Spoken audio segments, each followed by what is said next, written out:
everybody. Welcome to 2 Minutes and Beyond, the podcast where we review the Toy Story movies 2 minutes at a time. I'm Bianca, and this is Macy. Hello. Hi.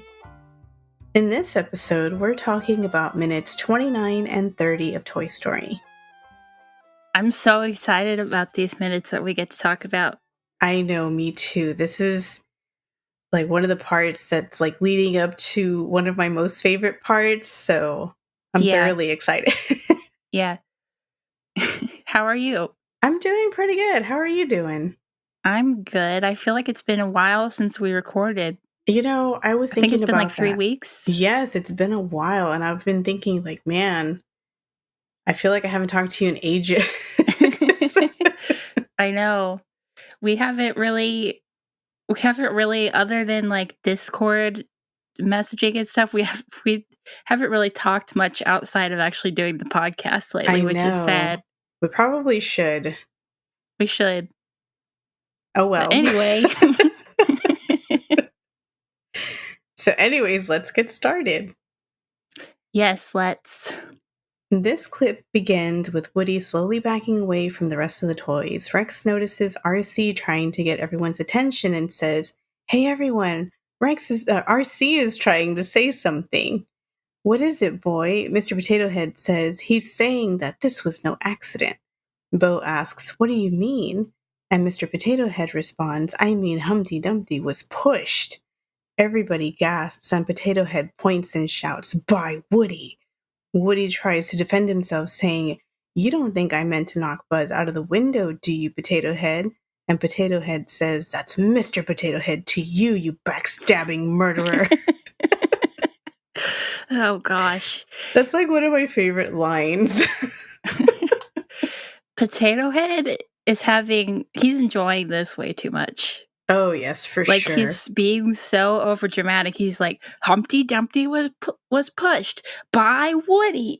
I know, the way he violently just says, "by Woody," like he's really out to get it. He's like, he has not liked Woody for the longest time, and he finally gets his chance to take out his... Revenge isn't the right word, but you know what I mean. He needs to take out his frustrations. I really do feel like Mr. Potato Head is like a suppressed serial killer. Like, he has murderous intent, but he can't do anything because he's a potato. Well, especially if you think about what he does later. Yes. In this scene. Oh my goodness. I'm telling you, I really do think that if this was a much darker movie, he would be a serial killer. I also love RC communicating like Lassie, and they're like, Rex is like, "What is it, boy?" Yes, I like that too. And it's funny that Mr. Potato Head is the one that understands RC.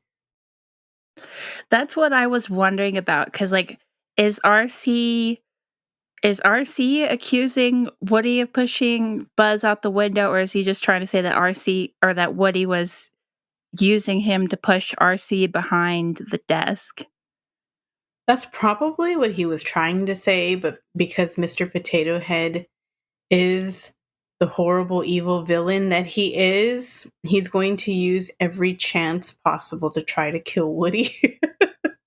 I mean, that's kind of what I was thinking, but then here in a minute, RC is one of the ones who like turns on Woody and is like surrounding him.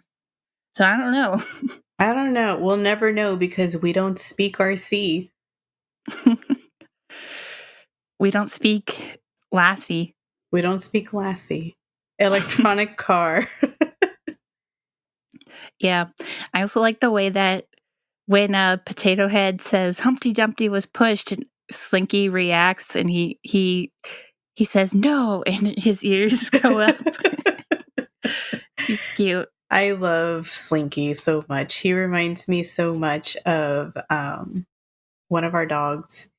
He was just like the happiest dog ever. We loved him to death. And, you know, this was a few years back, but he passed away. We were so devastated. Oh. Yeah, our poor little dog.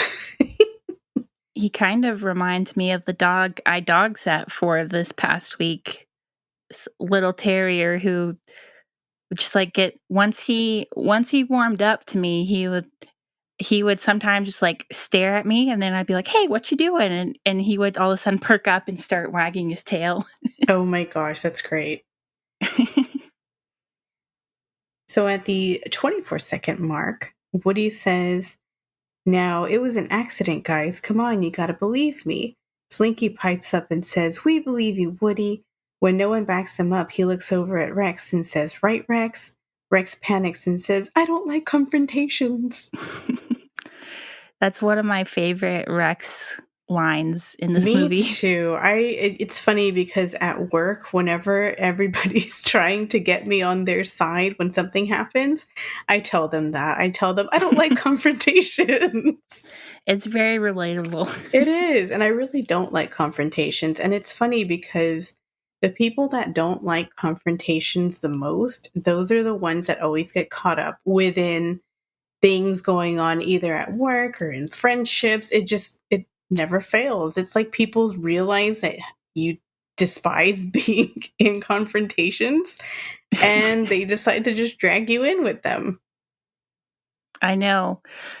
I thought it was funny the way, like, when again, Slinky's being adorable, he just, like when he pipes up and says, "We believe you, Woody," he's, like, wagging his tail, and then when everyone turns around to stare at him, his tail, like, drops. Yeah. He's a genuine man's best friend poster Mhm. child. Yeah. I I also thought it was interesting that, like, Slink asks Rex to back him up when, like, Bo is right there, and I'm like, "She's his girlfriend."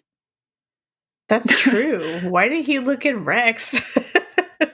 Yeah, I hadn't thought about that until watching this clip, and I was like, "Huh, that's interesting." I don't know why when she was literally standing right next to him, why wouldn't he think To to look ask at Bo her to and back him ask. up? Yeah. Exactly. And I feel like maybe they did that just so that they could have someone else just not be in the middle of it and not create like an in-depth argument.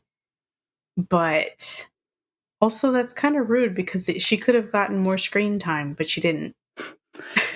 Speaking of that, I would really love to know what was going through Bo's mind through this whole scene, because she kinda like, stays back and doesn't really participate Mhm. until things start to get really heated when she tells him, like, "Would you boys stop it?" Yeah. Like, I does she think Potato Head might be right, or does she believe Woody, or does she not know what to think, or, like, right. I think what that she is more of not so much like get in the middle of everything in the heat of the moment, but like to stop and think things through. But because everything's happening so fast, she can't say anything. So she just has to wait until all of this fiasco just blows up. Yeah, and I don't think she believes what Potato Head is saying. I think she probably believes Woody, at least based on what she does later in this Right. movie. And I I don't know, feel like she might also be mad at him because of the way he's probably. been treating Buzz. Like she sees it. So it's not like she can be like, oh yeah, he's fine, he's not doing anything. No, she sees what he's doing. Mhm. So she's probably trying to process that too. Like she's probably mad at him and then also trying not to get involved in the situation, thinking like, well, this is his problem. He has to figure it out for himself. So I don't It's like know. either way, whatever happened, he got himself into this, so Right. And that's probably what she thinks too. Like this is his problem. Whatever happens, he's gonna have to get himself out of it. yeah. Because I feel like she's not gonna take any crap for anything. And she's like, you got yourself into this, you gotta get yourself out of it. Yeah. I just wish they would have shown a little more of, like, her, like, what's going on with her throughout this whole story, but oh I well. know. She's just there for decoration, pretty much. Pretty much. Unfortunately. Unfortunately, I know. Poor Bo. All right. So at the 35-second mark, Sarge pops out of the bucket of soldiers and yells, "Where's your honor, dirtbag? You're an absolute disgrace. You don't deserve to," and is cut off by Woody, putting the lid back on the bucket.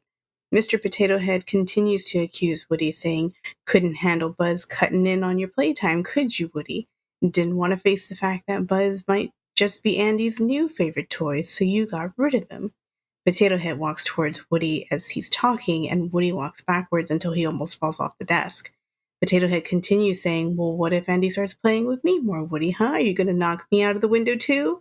Ham says, "I don't think we should give him the chance." That close-up shot of Potato Head's face when he says, "You gonna knock me out of the window too?" has always, like, slightly scared me. It's It's very very threatening. it's very threatening and very intense. Yes, I know. And my favorite, I've probably said this the most as a kid growing up, but whenever someone would do something, I'd be like, "Where's your honor, dirtbag?" Speaking of that, according to the audio commentary, R. Lee Ermey, the actor who played Sarge, Mhm. he actually came up with a lot of Sarge's lines from that part, and he said it's just like, because he was a drill sergeant, Right. so he knows how to do that kind of thing, and he said it's basically just like, it's just like poetry to him. It's basically second nature for a drill sergeant because you've Mhm. been through that your whole life and you're just, constantly saying crazy things like that. So I'm pretty sure he had no trouble thinking of, "Where's your honor, dirtbag?" Yeah. I don't know how much of it was written versus how much was him making it up, but or if it was all him making it up, but either way, it's really good. It's pretty great. I've thoroughly enjoyed that part, and watching it every time, it always makes me smile because I'm like, it's just funny. It sounds funny. Mhm. And in the Black Friday version of this scene that we talked about last week, he actually says, we hear a little bit more of what he says to Woody, and instead of getting off when he says, "You don't deserve," and that he says, "You don't deserve to wear a 10-gallon hat on your pint-sized head." And then I he forgot tells, he says that. That's so great. yeah, that's Oh my funny. gosh, that is I pretty wish they great. would have left that in instead of cutting it off. I know, they should have kept that. That would have made the movie like 40 million times better. Yeah, but then and then he tells his men to send out a medevac team to find Buzz, and then Buzz or Woody picks him up and puts him back in the bucket. Oh, that's right, he does. Instead of just closing the lid on him, he actually physically picks him up. Yeah. Which, speaking of that, I don't know why Woody just being able to shut him up by putting that lid on is so funny to me, That but it is pretty cracks funny. me up every time. I'm like, just the fact that he's I mean, he's a drill sergeant basically, but he's this tiny little piece of plastic. He's itty bitty, and it's just funny because you think of it like, I don't know if it's the equivalent of like when someone's yelling and they're mad, but they're also tiny, and the person's just tired of hearing them, so they just close the door on them. They're like, "And be quiet." Yeah. Yeah, it's just funny. It is funny. I do enjoy fun little tidbits like that. So at the 56-second mark, the bucket of soldiers pops open. Sarge yells, "There he is, men, drag him!" And the soldiers jump on him. Potato Head says, "Let's string him up by his pull string," and Ham calls dibs on his hat. Bo yells, "Would you boys stop it?" But no one listens to her. The toys surround him with Rocky and Robot pulling his arms and Snake wrapping his feet. Woody tries to tell them that he can explain everything, but before anything else can happen, they hear Andy yelling, "Okay, Mom, be right down. I've got to get Buzz." They all run back to their places, and Woody freezes and drops onto the desk just in time for Andy to come back. I always feel like they could hear, like the mom and Andy can hear all of Yes. this commotion going on. Literally, they're making all this noise, and then 2 seconds later, Andy opens the door. There's no way he didn't hear them. I know, and then I think to myself, do they just think their house is haunted? Like, do they think maybe that's why they're moving? They're like, we got to get out of here. This house is haunted. And then, like, Andy realizes Buzz isn't in the spot where he left him. He left him literally on top of Woody. Yeah. I would be freaked out. I would have screamed. I would have called for my mom. I would have been like, come here right now. My toys have moved. Something's missing. Someone call 911. I mean, I feel like I probably wouldn't freak out immediately because I'm literally putting stuff down and then, like, picking it back up and putting it in a different spot, and then thinking that I left it in the same spot as before and not being able to find things. So, that my first assumption would just be that I put them somewhere else and I forgot. Oh yeah. I I've done that too. The other day I was putting stuff away and I had picked something up off the floor and I set it on um like an ottoman that I have that I keep all my blankets in, and I forgot that I had left it there. So when I was looking for it on the floor and I see it up there, I freaked out for a second, and then I remembered to myself, okay, I specifically remember after freaking out that I actually did do that, but I was like, man, for a second I was like, oh, someone did this. Yeah, plus Andy is like a 6 or 7-year-old boy, so he probably misplaces things all the time. Probably. I feel like as a 7-year-old, even as a 5-year-old, I've always freaked out with stuff like that. I think because I saw Toy Story. Toy Story, as much as I love it and as much as it's my favorite, it's really messed up my brain. I feel like I have become more paranoid and I feel like, well, what if my toys really are alive? And what if something is moving in my room? So there's that downside. Yeah, I can understand that. Oh, I noticed in the first shot of the soldiers jumping onto him, there's Hmm. more there's more of them than, like, in the shot a couple seconds later. It's Oh, very strange. you know what? I think I want to say yes because they're like almost completely covering Woody. And then in the next shot, there's not that many. Yeah, it's weird. That is weird. It's like he shook some of them off or something. Yeah, well, another thing I was gonna mention is that the way he, like, flails his arms around trying to trying to get them off is funny.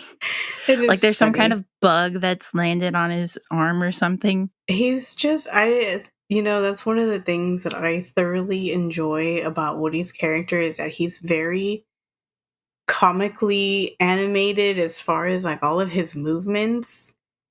Yeah, He's just such a floppy doll. So I'm pretty sure the team had a ton of fun animating him to be as yeah. floppy as possible.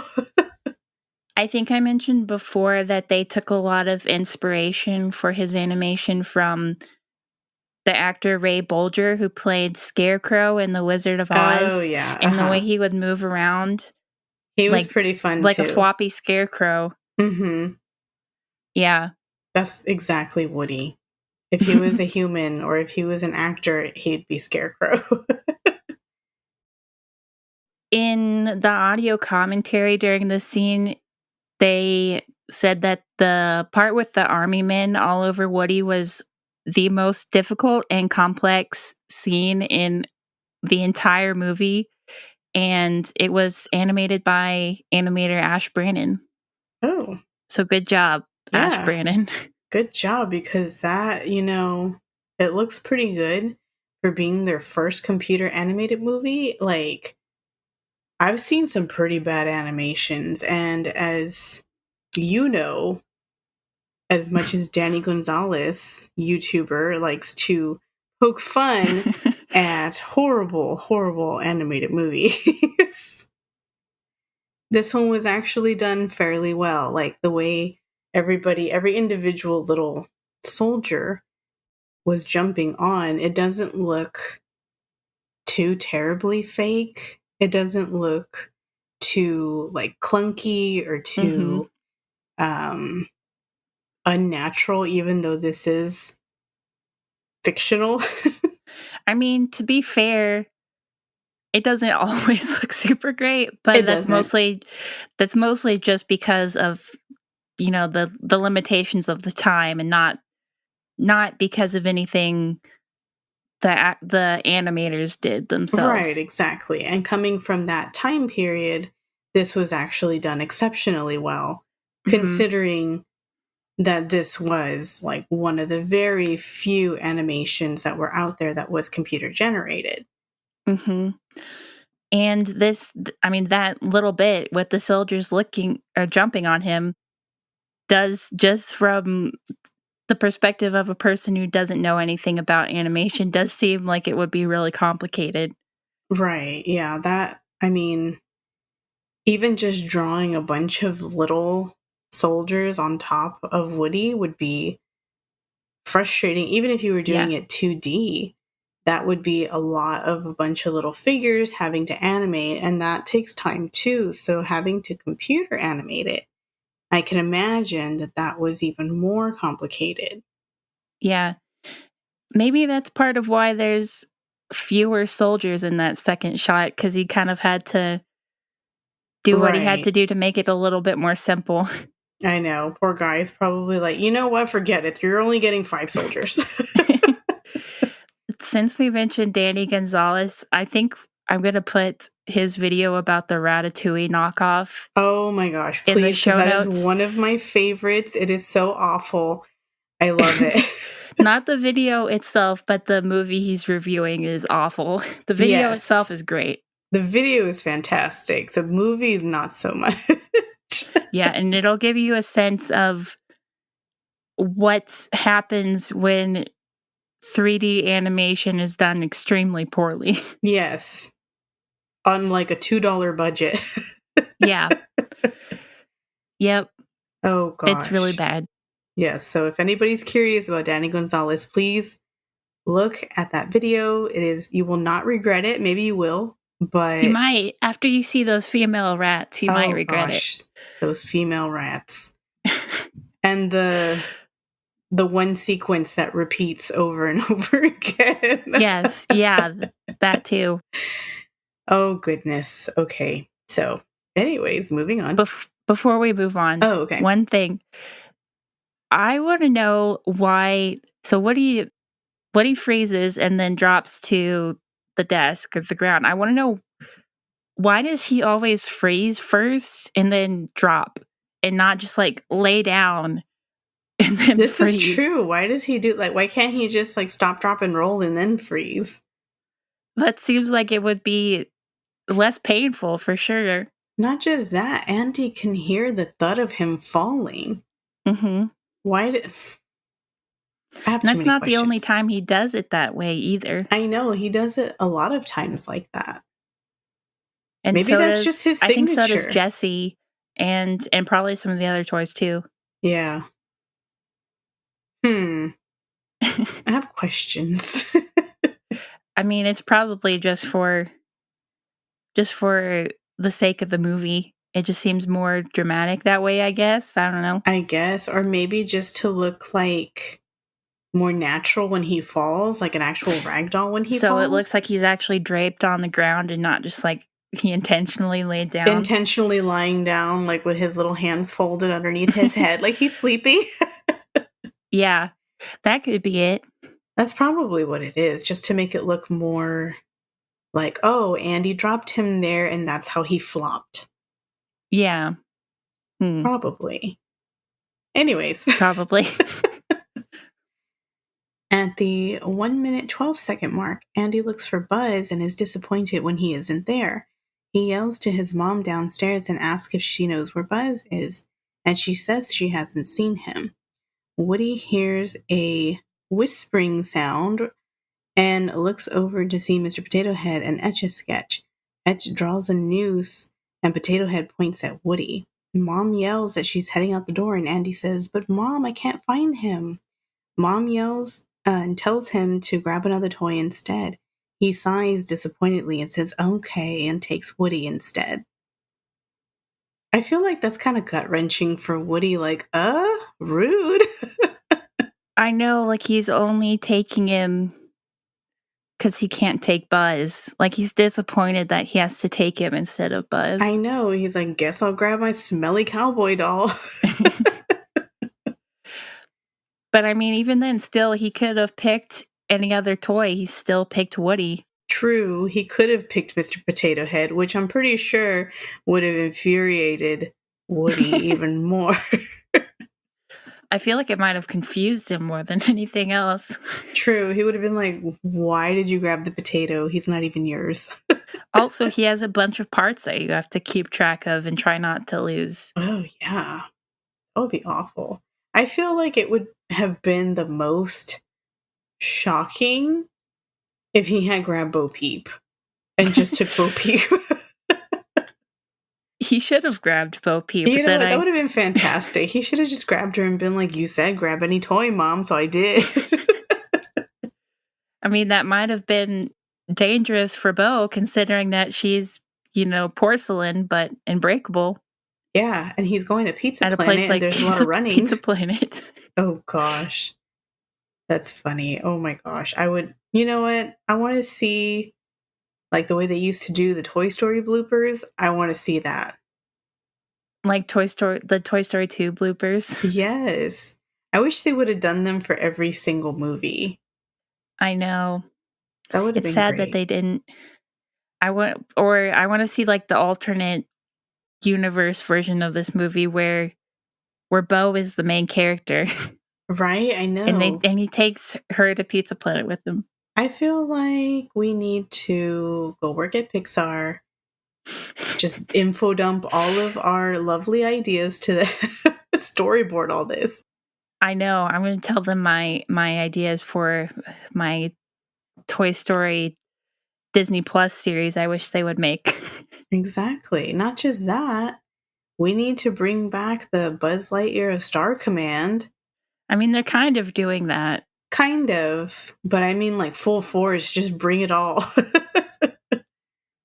And do the 10 toy Christmas special, of course. Yes. And what's it called? The speak and Oh, say speak and say, speak and yes. say and Mr. Spell buddy movie. You know what? I need this. I need this spin-off in my life. Even if it's a 5-minute short, I need it in my life. And while they're at it, give Mr. Shark his own movie.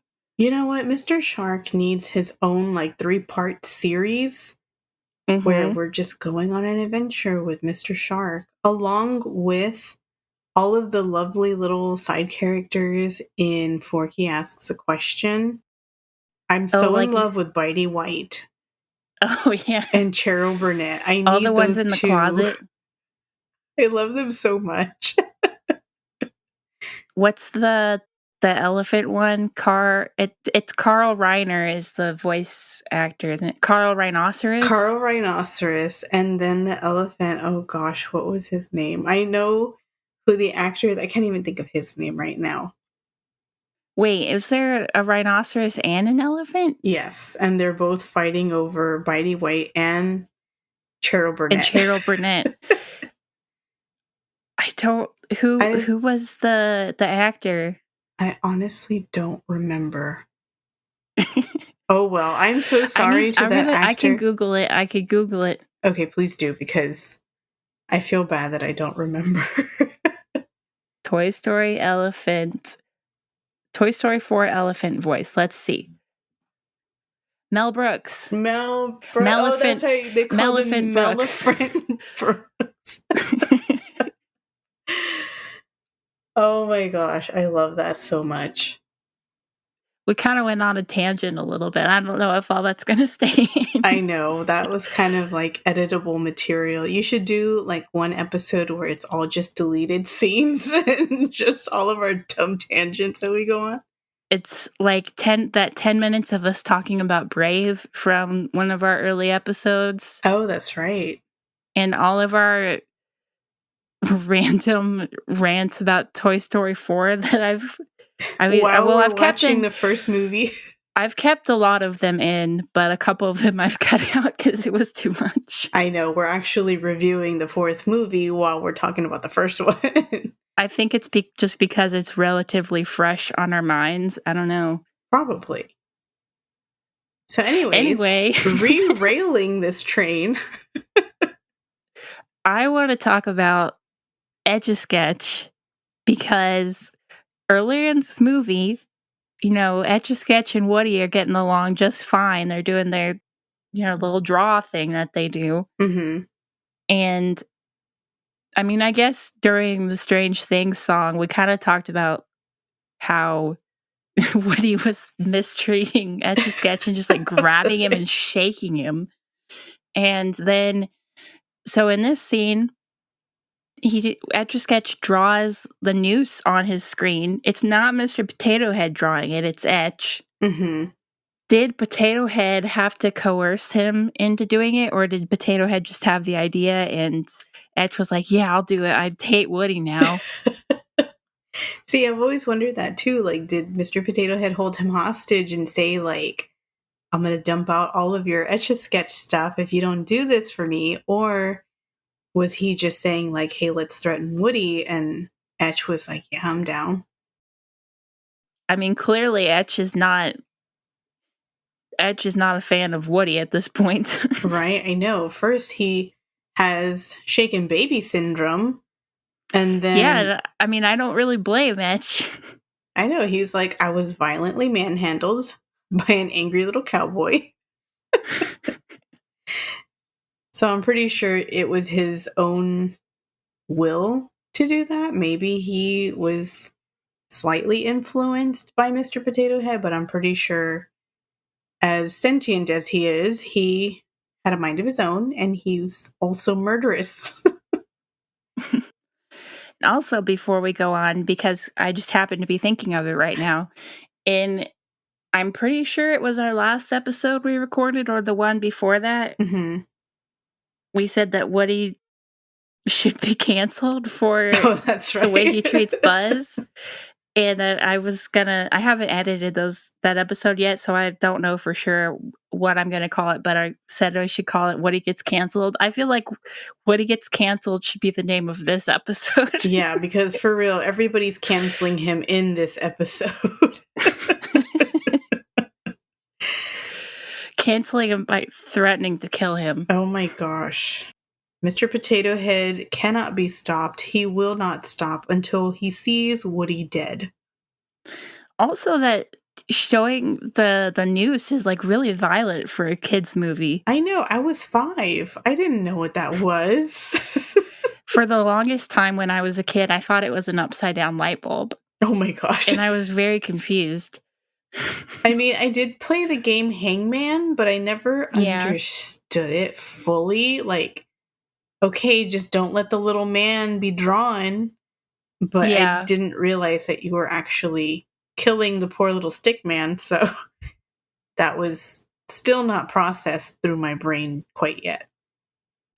And I mean, speaking of that, our next clip that we're going to be talking about as soon as we finish this one is also pretty violent. It is. When I was watching it, I had forgotten how violent it was. I have not seen Toy Story in a hot minute. And I was like, oh man, I forgot about this. Before we get to that, we should probably move on to the next part of this episode. Yes, let's. Because we like to go off on tangents. Anyway, so at the 1 minute 31-second timestamp, it cuts to a shot of Andy's mom and Molly waiting in the van outside the house. Andy walks from the house to the car saying, I couldn't find my Buzz. I know I left him right there.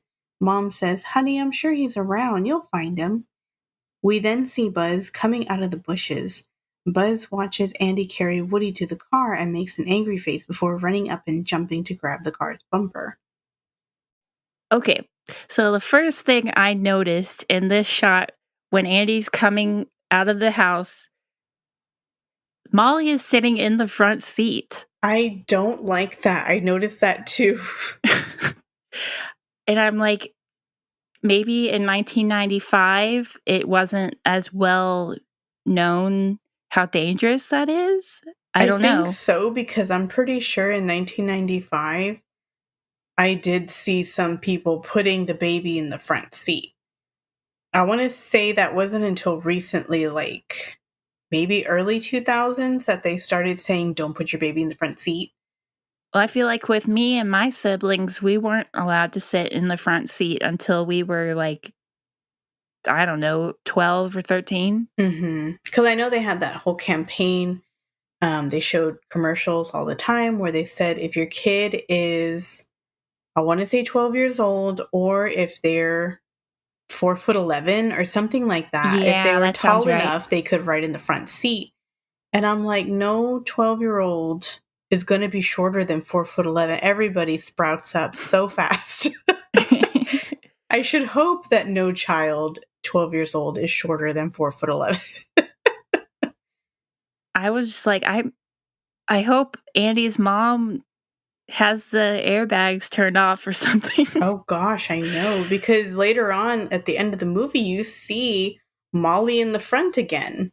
when they're listening to Hakuna Matata. Yes. And I never noticed that until when I was watching the clip and I thought to myself, that's not safe. This poor baby. I know. I had never thought about it either. Also, Andy's mom's van has A113 on the license plate. Yes, the fun little Easter egg. And I want to say they've put it on every single Pixar movie somewhere in the movie. That sounds right to me. I don't know. Which, for those, I guess if anyone doesn't know, A113 is the room number of a classroom at Cal Arts that a lot of people in the animation and like film industry had classes in at some point. Mm-hmm. Yeah, including a lot of people at Pixar. And so they put references to it in a lot of their movies, not just Pixar, but other things as well. Mm-hmm. Other animators will put it in there too. I want to say that's like the beginning course for some art class, but that like begins their art degree. I think Mhm. that's what I've heard before, and that's why they put it to pay homage. Like, okay, this was my first classroom. This is the first class. And from here, this is where my career took off.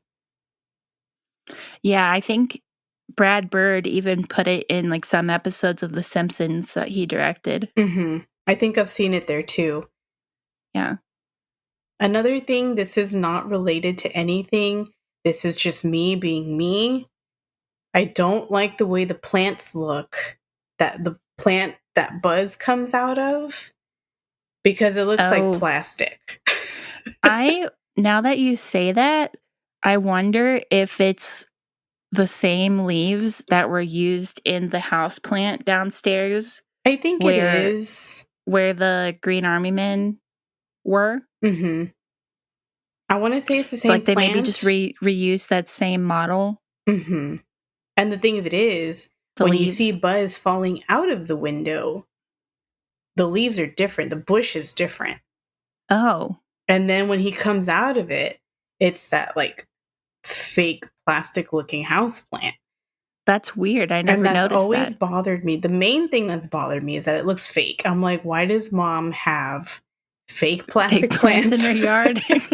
But then I noticed that too. And I was like, this continuity error is big enough to where you're like, okay, it's that plant, it's the fake plant. But when Buzz is falling out of the window, it's a different bush. It's an actual bush. It's not just those plants. Yeah.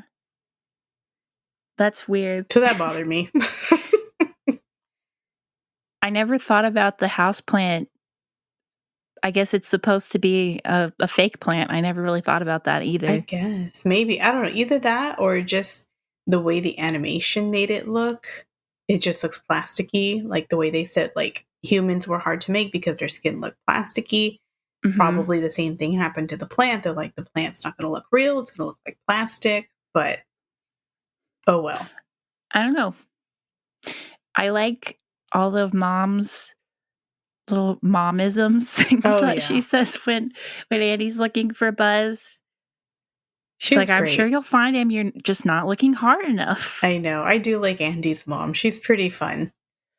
Speaking of Andy's mom, so I realized we've done little spotlights about all of the actors, including, like, some of the side actors, and we Hmm. never did one for Andy's Oh, mom's voice gosh. actor. This So is I'm the gonna do perfect place that. to put it. Yeah, so I'm gonna do that right now. Her name is Laurie Metcalf.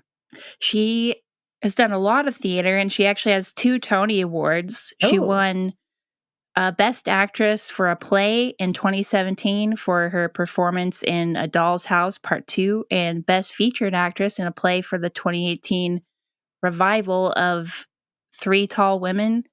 She was a cast member of Saturday Night Live for literally one single episode. oh gosh. She was hired to replace a cast member who was fired, like, right at the end of the season before the last episode, and so she did the last episode of that season, and then they went on hiatus, and they didn't ask her to come back for the next season. Dang, that's pretty rough. I know. She played the character Jackie Harris on Roseanne, and she Oh, won okay. several awards for her performance. She's also appeared on shows like Malcolm in the Middle, Frasier, Portlandia, Grey's Anatomy, and The Big Bang Theory. She played Sarah Hawkins in Disney's Treasure Planet and Lucille Crunklehorn Robinson in Meet the Robinsons. Oh, okay. She's that voice too. Yeah, and she also played in the movie Lady Bird, which I think came out a few years ago. She Hmm. played Marion McPherson. Oh, okay. Yeah, I was surprised. I didn't realize how much stuff she's been in. I know. I didn't realize that either. I didn't realize, like, I never correlated the voice with Jackie from Roseanne because I know who that character is. We used to watch it back in the 90s. And now that I think about it, I'm like, it does sound like Jackie. I've never watched that show, so I don't know, but I have seen Meet the Robinsons a lot. Hmm.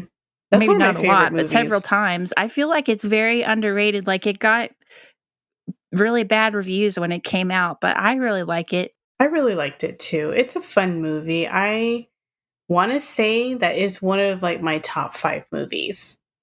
It's pretty good. And now I wanna watch it again just to hear her. Just to hear her in there, right? Yeah, that's all I have about that, Okay. about her. So moving along, at the 1 minute 51 timestamp, we see a close up shot of red plastic monkeys being lowered down the side of Andy's house. It then cuts to another shot revealing that the monkeys are being lowered down by the other toys from Andy's window. Slinky says, "It's too short. We need more monkeys." Rex says, "There aren't any more. That's the whole barrel." And the 2 minutes ends there. It actually ends with him not That's even the whole finishing bear. saying barrel. It just says bear. Yes, I that's one of my favorite lines in this whole movie. For one, "It's too short, we need more monkeys." And then Rex saying, "There aren't any more, that's the whole barrel." That is one of my favorite things too, because he sounds so panicked and he's like shaking the little barrel. He, like, turns it to show that it's empty, and he just tosses it to Tosses the it. side. I I know. th I think I had a barrel of monkeys when I was a kid. I remember having several variations of barrels of monkey. Like they were the same brand, but they were different colors. So I had blue barrels of monkey, I had the original red Oh, ones, and I yeah. had yellow ones. I've heard that, like, the yellow ones are harder to find now. Maybe I'm making that up, but it seems like some I don't know. Maybe it's just that they're like Toy Story collectors are out specifically looking for the yellow barrel of monkeys because that's the one in the movie. Right, Maybe yeah. it's not that they're hard to find, but that those are the ones that people are always looking for. Right, yeah. I feel like whenever something is in a movie, that for sure is always going to be either sold out or higher priced because it's something that's very sought after. I looked up a little bit on Wikipedia about the history of the barrel of monkeys, Mhm. and Wikipedia tells me that they were created in 1961 by a greeting card salesman named Leonard Marks. He was in a small mom and pop shop to sell his line of cards, and as he waited for the shop owner, he fiddled with an open box of snow tie replacement chain links. He became so engrossed in playing that he did not realize how much time had passed. And he thought that the links would make a great toy.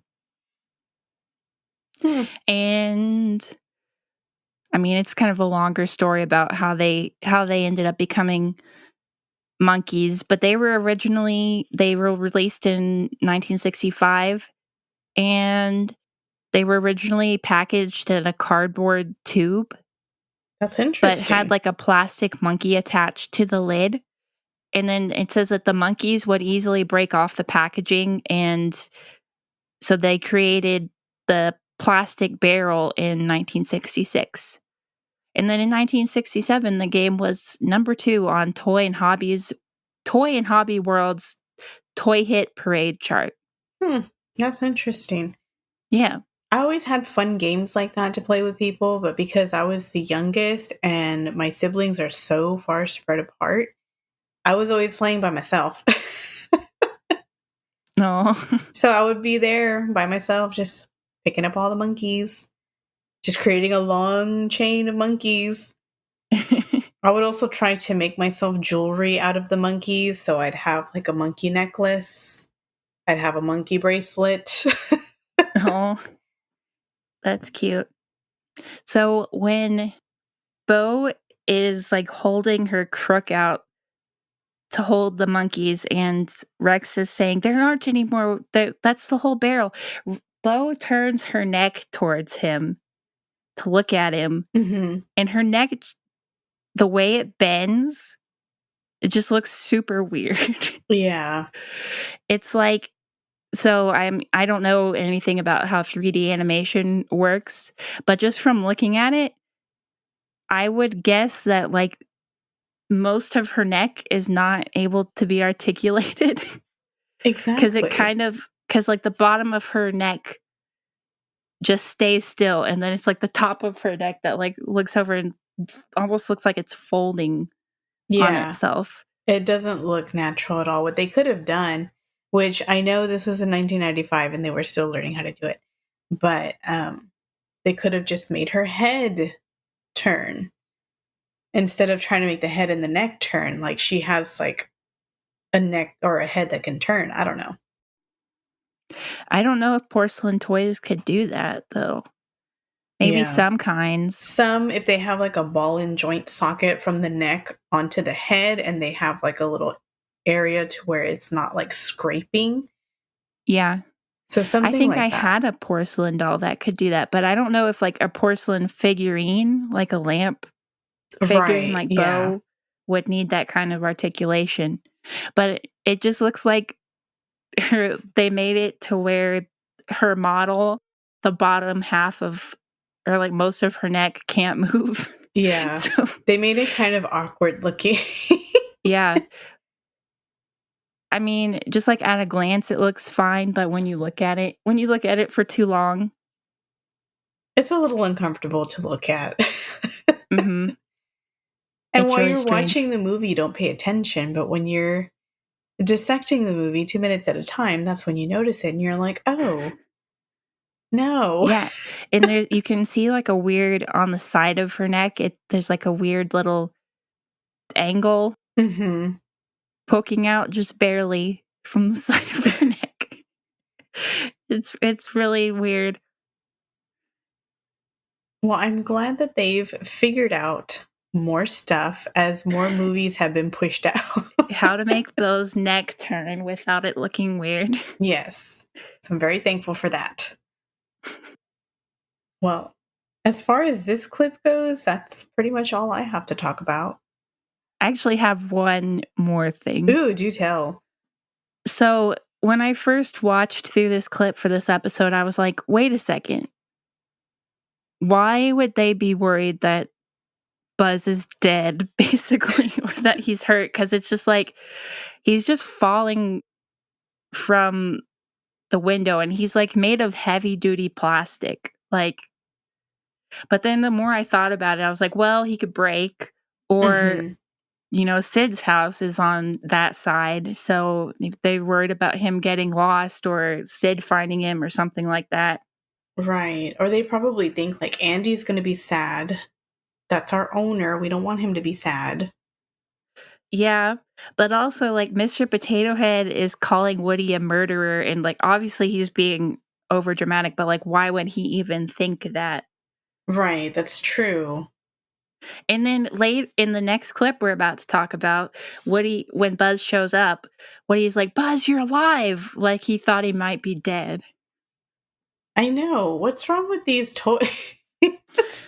I mean, maybe a toy could die from falling off a window, I don't know. Maybe. Maybe they're using the same logic. Like if somebody were to fall off a tall building, I guess. that's probably what they're thinking. Because maybe like if Andy watches something and like someone happens to fall off of a building and they die, maybe they think like, oh, well, if I fall out of this window, I'm going to die because that's logic. I know, but, like, Buzz is a, like, heavy-duty plastic toy. I mean, his arm comes off later when he falls, but But yeah, he's still fine. It's not like he's like near death or anything. He's just a little may scuffed up. maybe it really was just that they thought Sid would get a hold of him and he would he would die. I know. He would torture him. But whatever they think he's dead. Yeah, or at least injured. Yeah, I don't know. I feel like, hmm, Maybe they're just overreacting. I think they're overreacting because I can't think of anything else like if he's dead or like Sid, maybe they just think like he's brand new, he doesn't know where he is, so he's going to get lost in the bushes or something. I don't know. Maybe that cat Whiskers Darn it, is Whiskers. maybe Whiskers is gonna get him. That's another one of my favorite scenes. I can't wait till that clip. Whiskers! Just the You're way he gets interfering so with a mad at search and him. rescue. Oh my gosh, I can't wait for that part. I feel like it's coming up, I think I in don't know, maybe like the next, relatively soon. yeah, in the next couple of episodes, if not like the next 3 or 4 episodes, that's when it's going to show. After all the Pizza Planet stuff, I think. Yes. And maybe some with Sid's room, I don't remember. I don't remember either. We're just going to have to find out. Yep. Well, do you have anything else to say about this clip? Nope, that was my last thing. Alrighty, so let's go ahead and wrap this up. Thanks for listening, everyone. Be sure to follow our Facebook and Twitter accounts and send us an email if you have any thoughts, comments, questions, or concerns. And if you enjoy the podcast, please leave us a 5-star review on Apple Podcasts. See you next time. Bye. Bye.